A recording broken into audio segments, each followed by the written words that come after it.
సందర్భంలో 14 సంవత్సరాలు చంద్రశేఖరరావు గారు గ్రామ గ్రామంలో తిరిగిన సందర్భంలో నీళ్లు నిధులు నియామకాలు ఆంధ్ర వాళ్ళ పాలనలో ఉమ్మడి రాష్ట్రంలో నీళ్లలో అన్యాయం జరిగింది, నిధుల కేటాయింపులో అన్యాయం జరిగింది కల్వకుంట్ల చంద్రశేఖరరావు గారు చెప్పడం జరిగింది. మరి 3 సంవత్సరాలలో ఎక్కడికి నీళ్లు రాలే, ఏ గ్రామంలో కూడా చదువుకున్న నిరుద్యోగులకు ఎవరికి నియామకాలు జరగలే. ఇక నిధుల గురించి చెప్పాల్సిన అవసరమే లేదు.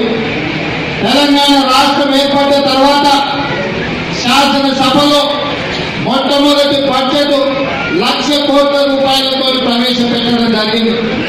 2వ సంవత్సరం 1,15,000 కోట్ల రూపాయలతో ప్రవేశపెట్టడం జరిగింది. 3వ సంవత్సరం 1,35,000 కోట్ల రూపాయలతో ప్రవేశపెట్టడం జరిగింది. అన్ని వేల కోట్ల రూపాయలు వస్తే ఎవరి జేబులకు పోయినవో ఈ రోజు మనం సమీక్షించుకోవాల్సిన అవసరం ఉన్నది. 6,50,000 కోట్ల రూపాయలు రాష్ట్ర ప్రభుత్వం కల్వకుంట్ల చంద్రశేఖరరావు గారు ఖర్చయినట్టు చూపిస్తే మరి పేదలకు ఇష్టాన్న డబుల్ బెడ్రూమ్ ఇల్లు ఎవరికైనా వచ్చినాయా? మీ గ్రామాలలో ఎవరికైనా డబుల్ బెడ్రూమ్ ఇల్లు వచ్చినాయా? దళితులకు 3 ఎకరాల భూమి వచ్చిందా? గిరిజనులకు 3 ఎకరాల భూమి వచ్చిందా?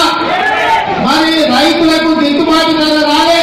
మీ పిల్లలకు పోనీ ఎవరికైనా ఉద్యోగం వచ్చిందా? ఫీజు రియంబర్స్మెంట్ మీ పిల్లలకు ఫీజులు వచ్చినాయా?